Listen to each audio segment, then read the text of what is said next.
राजा और आप देख रहे हैं जीएनटी स्पेशल। जीएनटी स्पेशल में आज बात होगी देश की आजादी से जुड़े उस प्रतीक की जिसके साथ भारत में भारतीयों के शासन का शंखनाद हुआ था।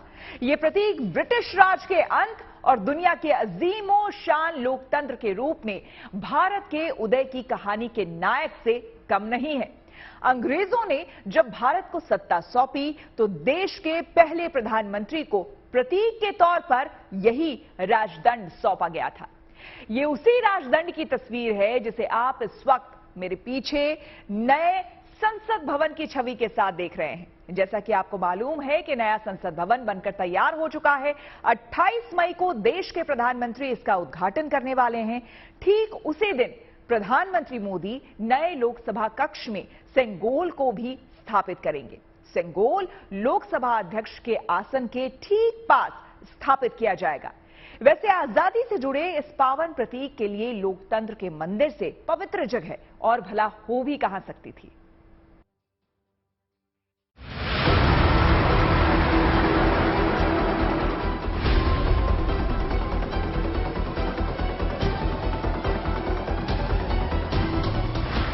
आजादी की उस स्वर्णिम सुबह से पहले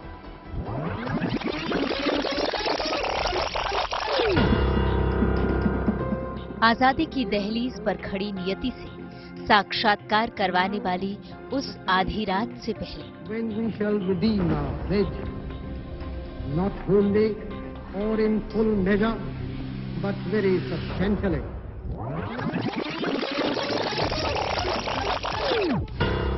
14 अगस्त की रात कुछ ऐसा घटित हुआ था जो ब्रिटिश राज की परछाई से मुक्त स्वाधीनता के आसमान में भारत की उन्मुक्त उड़ान का प्रतीक बनने वाला था। 14 अगस्त 1947 की रात को एक बहुत महत्वपूर्ण ऐतिहासिक और अनोखी घटना ने आकार लिया था।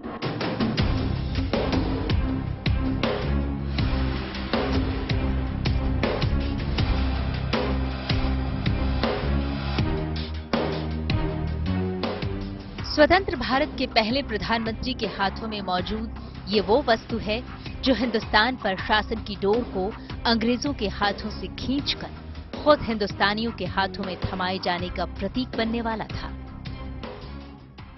14 अगस्त 1947 की रात को लगभग 10:45 पर पंडित जवाहरलाल जी ने विशेष रूप से तमिलनाडु से आए हुए अधिनम से सेंगोल को स्वीकार किया था।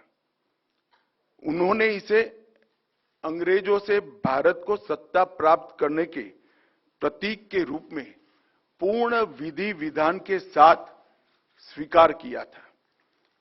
पंडित नेहरू ने 14 अगस्त की रात को अपने निवास पर कई नेताओं की उपस्थिति में सेंगोल स्वीकार कर सत्ता के हस्तांतरण की प्रक्रिया को एक प्रकार से पूरा किया था। आजादी के 75 साल बाद ये सेंगोल, ये राजदंड आज एक बार फिर इतिहास के पन्नों से निकलकर दुनिया के सबसे बड़े लोकतंत्र की आन बान शान का प्रतीक बनने को तैयार है। सेंगोल की स्थापना 1947 की भावनाओं को फिर से एक बार अविस्मरणीय बनाएगी।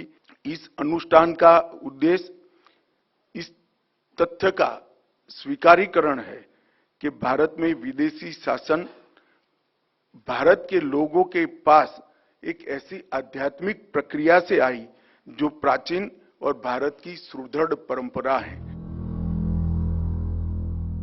सेंगोल यानी राजदंड को सत्ता हस्तांतरण का प्रतीक माना गया है। 14 अगस्त 1947 की रात लॉर्ड माउंटबेटन ने देश के पहले पीएम पंडित जवाहरलाल नेहरू को सेंगोल के जरिए सत्ता का हस्तांतरण किया था और अब वही सेंगोल जल्द ही देश के वर्तमान पीएम नरेंद्र मोदी के हाथों में नजर आने वाला है। आज से चंद दिनों के बाद देश को नए संसद की सौगात मिलेगी। 28 मई को प्रधानमंत्री नरेंद्र मोदी अपने कर कमलों से नई संसद का उद्घाटन करेंगे और इसके साथ ही देश के नीति निर्माताओं का ये नया भवन ब्रिटिश राज की परछाइयों से मुक्त एक नए आत्मनिर्भर भारत की बुनियाद रखेगा। नई संसद के उद्घाटन के साथ ही भारत की एक ऐतिहासिक परंपरा भी पुनर्जीवित होगी। ये परंपरा सेंगोल यानी राजदंड की है। सेंगोल क्या है, इसका इतिहास कितना पुराना है, ये सब आज आपको बताएंगे। लेकिन सबसे पहले बताते हैं कि सेंगोल आखिर है क्या। सेंगोल संस्कृत शब्द शंकु से लिया गया है, जिसका अर्थ है शंख। शंख हिंदू धर्म में एक पवित्र वस्तु थी और इसे अक्सर संप्रभुता के प्रतीक के रूप में इस्तेमाल किया जाता था। राजदंड भारतीय सम्राट की शक्ति और अधिकार का प्रतीक था। ये सोने या चांदी से बना था और इसे अक्सर कीमती पत्थरों से सजाया जाता था। सेंगोल राजदंड औपचारिक अवसरों पर सम्राट द्वारा ले जाया जाता था और इसका उपयोग उनके अधिकार को दर्शाने के लिए किया जाता था। सेंगोल सत्ता के हस्तांतरण का प्रतीक भी माना जाता है। सेंगोल यानी राजदंड को नए संसद भवन में लोकसभा स्पीकर के आसन के पास लगाया जाएगा। जिस दिन नए संसद भवन को देश को समर्पित किया जाएगा, उसी दिन प्रधानमंत्री नरेंद्र मोदी तमिलनाडु से आए हुए अधिनम से सेंगोल को स्वीकार करेंगे और लोकसभा अध्यक्ष के आसन के पास इसे स्थापित करेंगे।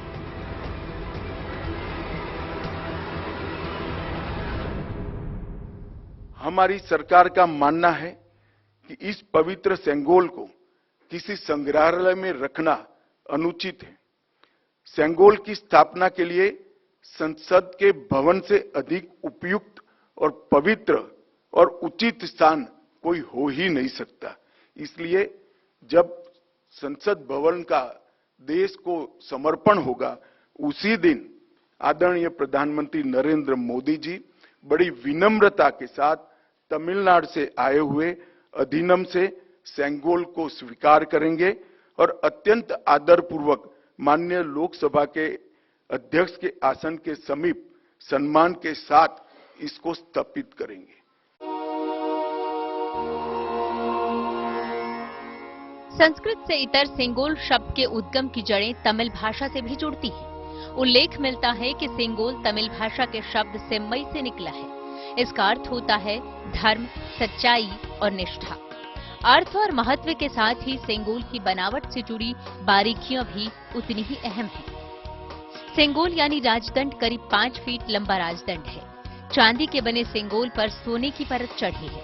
इसके ऊपर नंदी विराजमान है। नंदी न्याय और निष्पक्षता का प्रतीक है। राजदंड भारतीय सम्राट की शक्ति और अधिकार का प्रतीक था। सेंगोल को शुरुआत से सत्ता के हस्तांतरण का प्रतीक भी माना जाता रहा है। सबसे महत्वपूर्ण बात यह है कि सेंगोल जिसको प्राप्त होता है, उससे निष्पक्ष और न्यायपूर्ण शासन की उम्मीद की जाती है।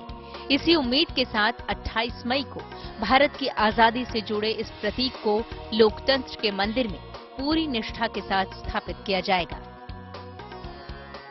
तमिलनाडु से प्रमोद और प्रयागराज से आनंदराज के साथ bureau report, good news today.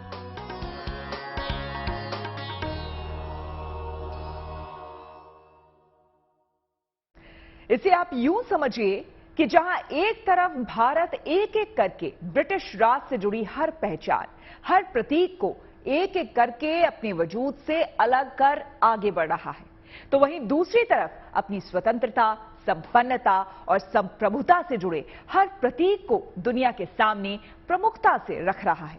ये सेंगोल भी ऐसा ही एक प्रतीक है। तो आइए जानते हैं और आपको हम दिखाते हैं कि आखिर ये सेंगोल दिखता कैसा है। हमारे सहयोगी प्रमोद माधव चेन्नई के वुम्मिदी बंगारू जूलर्स के यहां पहुंचे, जिनके वंशजों ने राजदंड को अंतिम वायसरॉय के आग्रह पर बनाया था। इस परिवार के पास सेंगोल की रेप्लिका यानी कि हूबहू आकृति मौजूद है। देखिए ये रिपोर्ट।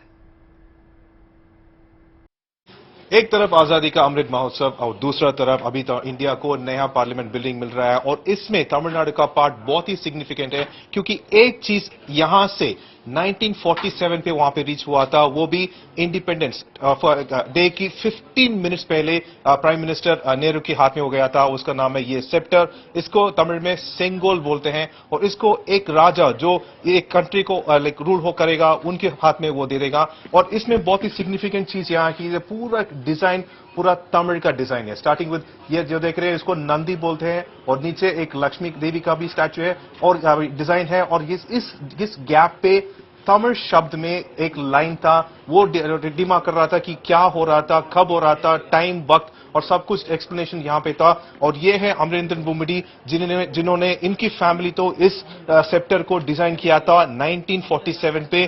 15 मिनट्स के पहले, इंडिपेंडेंस का 15 मिनट्स के पहले इनके एंसेस्टर ने इसको तिरुवडुरै आदिरम से दिया था। ये एक रेप्लिका है, बट ये like the real one will be displayed अभी पार्लियामेंट बिल्डिंग का नया कॉम्प्लेक्स में। The real sceptre will be displayed. ऐसा Tamil Nadu also is playing a very important significant role with the new parliamentary complex. Ms. Dibyan, Pramod Madhav for Aaj Tak. Sengol का इतिहास बेहद पुराना है। भारत में अलग अलग शासकों के दौर में इसका इस्तेमाल होता रहा। खासतौर पर चोल साम्राज्य में इसके उपयोग का उल्लेख कई जगह पर मिलता है। इस साम्राज्य का जब कोई राजा अपने उत्तराधिकारी की घोषणा करता था तो उसे सत्ता हस्तांतरण के रूप में सेंगोल देता था। सेंगोल का इतिहास इतना पुराना है, लेकिन 75 साल बाद आज देश के अधिकांश नागरिकों को इसकी जानकारी नहीं है। आइए आपको इतिहास के झरोखे से सेंगोल की कहानी सुनाते हैं और ये भी बताते हैं कि कैसे ये सेंगोल भारत की आजादी की कहानी से जुड़ गया।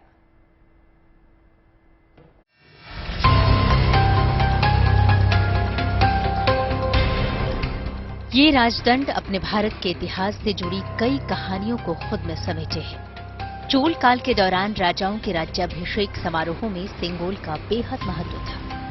तब इसे भाले या ध्वजदंड के रूप में चांदी या सोने से बनाया जाता था, जिसमें बारीक नक्काशी और बेहतरीन सजावट होती थी। सेंगोल को राज्याधिकार के एक पवित्र प्रतीक के रूप में देखा जाता था, जो एक शासक से दूसरे शासक को सत्ता के हस्तांतरण के रूप में सौंपा जाता था। सेंगोल राजदंड के पहले ज्ञात उपयोग का उल्लेख मौर्य शासनकाल में मिलता है। मौर्य सम्राटों ने अपने विशाल साम्राज्य पर अपने अधिकार को दर्शाने के लिए सेंगोल राजदंड का इस्तेमाल किया था। इसी तरह गुप्तकालीन शासन में भी राजदंड के इस्तेमाल का जिक्र मिलता है। तो वहीं चोल साम्राज्य में भी राजदंड का प्रमुखता से इस्तेमाल किया गया। सेंगोल चोल राजाओं की शक्ति, सच्चाई और संप्रभुता के एक प्रतिष्ठित प्रतीक के रूप में उभरा। स्वराज्य को किस प्रकार सौंपा जाए, ऐसे में हाथ मिलाने की रस्म शायद ही काम आए। तो इस गौरवशाली क्षण के प्रतीक के रूप में कौन सी रस्म अपनाई जाए, उन्होंने पंडित जवाहरलाल नेहरू के सामने अपना ये सवाल रखा। लेकिन कालांतर में इतिहास की कहानियों को पार करते हुए ये सेंगोल भारत की आजादी की कहानी से किसी किरदार की तरह जुड़ गया। दरअसल हुआ कुछ यूं कि जब भारत को ब्रिटिश शासन भारत को सत्ता हस्तांतरित करने का फैसला किया गया, तो इस प्रक्रिया को निर्विघ्न पूरी करवाने का जिम्मा लॉर्ड माउंटबेटन को सौंपा गया। लेकिन माउंटबेटन के सामने अपनी ही चुनौतियां थीं। लॉर्ड माउंटबेटन क्योंकि इंग्लैंड से आते थे, इनको हमारी सांस्कृतिक और पारंपरिक व्यवस्थाओं की जानकारी नहीं थी। उन्होंने पंडित जवाहरलाल नेहरू जी को ये प्रश्न किया कि ब्रिटिश से भारतीयों के हाथ में सत्ता का हस्तांतरण के प्रतीक के रूप में कौन सा विशिष्ट परंपरागत समारोह का आयोजन किया जाना चाहिए। पंडित जी भी कंफ्यूज थे। उन्होंने थोड़ा समय मांगा और कहा कि मैं साथियों से चर्चा कर आपको इसके बारे में जानकारी दूंगा। इसके बाद पंडित नेहरू ये मुद्दा लेकर राजा जी यानी चक्रवर्ती राजगोपालाचारी के सामने पहुंचे। राजा जी न केवल स्वतंत्रता सेनानी थे, बल्कि उन्हें एक दार्शनिक, भारतीय परंपराओं के जानकार, इतिहास के मर्मज्ञ और विद्वान के रूप में ख्याति प्राप्त थी। तब राजा जी ने कई प्राचीन भारतीय ग्रंथों का अध्ययन कर सेंगोल के इतिहास के बारे में बताया और सत्ता हस्तांतरण के लिए इसके इस्तेमाल की सलाह दी। तब तमिलनाडु के थिरुवदुथुराई मठ के आधीनम पुजारियों को सेंगोल बनाने का दायित्व दिया गया। आधीनम ने मद्रास के मशहूर स्वर्णकार बुम्मिडी एथिराजुलू को सेंगोल तैयार करने का काम सौंपा। सेंगोल बनाने के समय को याद करते हुए बुम्मिडी एथिराजुलू कहते हैं, हम किसी की सिफारिश पर हमारे पास सेंगोल का निर्माण का न्योता लेकर आए थे। उन्होंने हमें इसके चित्र दिखाए। यह एक गोल लंबाकार वस्तु थी जिसे बिल्कुल वैसे ही बनाना था। यह एक महत्वपूर्ण स्थान पर जा रहा था, इसलिए उच्च गुणवत्ता आवश्यक थी। हमें इसके निर्माण का आदेश मिला। यह चांदी से बना था। अंग्रेजों से सत्ता हस्तांतरण के लिए इसी सेंगोल को तमिलनाडु से मंगाया गया।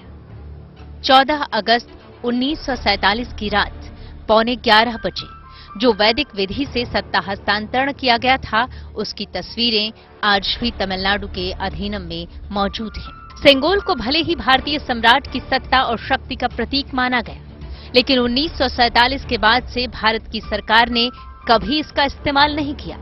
1960 के दशक में ये सेंगोल प्रयागराज के म्यूजियम में रख दिया गया। इसके बाद एक लंबे समय इसका कहीं कोई जिक्र नहीं हुआ, लेकिन साल 2021 में मशहूर भरतनाट्यम डांसर पद्मा सुब्रमण्यम ने पीएमओ को लिखी चिट्ठी में भारत की इस अमूल्य सांस्कृतिक धरोहर का जिक्र किया।